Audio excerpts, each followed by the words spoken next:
Minister, this has been a very sorry episode, to say the least.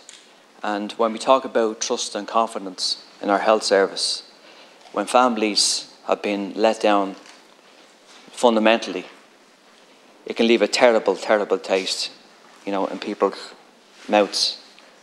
And families should never be in this situation.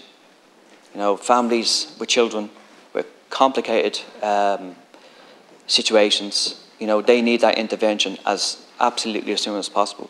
And because of the fallout of this, that kind of wait is going to be longer. And I think that's the hardest thing to accept for them families. Knowing children, they have children there that, you know, they need this intervention as soon as possible. Now all surgery seems to be kind of suspended. And when you don't have trust, Minister, I think, you know, you don't have anything. So the reviews, if the reviews have, you know, if they do anything, they got to rectify the mistakes, what's happened in the last number of years and probably beyond that. And there's no doubt, I'm no kind of expert, medical expert, but surely kind of clinical governance and criteria were crossed. There's no doubt about that. I mean, I'm a member of the Health Committee, and 2 years ago, a number of surgeons came before the Health Committee in relation to this issue.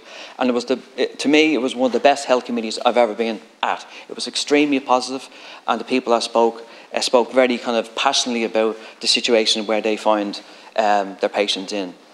And I think families kind of grew confidence from that, and obviously previous ministers to say, look, this situation is going to be solved once and for all. But now families find themselves kind of going backwards rather than forward, and that's probably the cruelest thing of all, that, you know, children are being let down. I think my question, Minister, for you for later on is, if surgery has been suspended, now I know Blenheim Gloucester has said it is not, then, you know, the situation of families having to wait years upon years upon years for this intervention. Surely we've got to look at kind of different ways of actually kind of intervening in this situation. Is there situations, I know this is quite complicated, is there situations where specialists can be brought from different countries to Ireland on a temporary measure? Can children, and again I know this is complicated, that children can be actually get surgery outside the state? And that I think we might have to look at. Now I know there is complications related to children travelling and so forth, but that may we may have to look at that. Not perfect by any means, but obviously you know families want this intervention as soon as possible.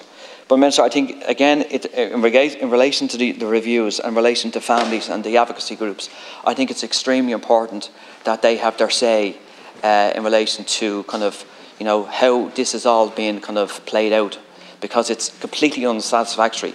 What things have happened, particularly around clinical governance, and we need to learn the lessons, the deep lessons from the mistakes of the past, and hopefully not the future. Thank you. Thank you very much.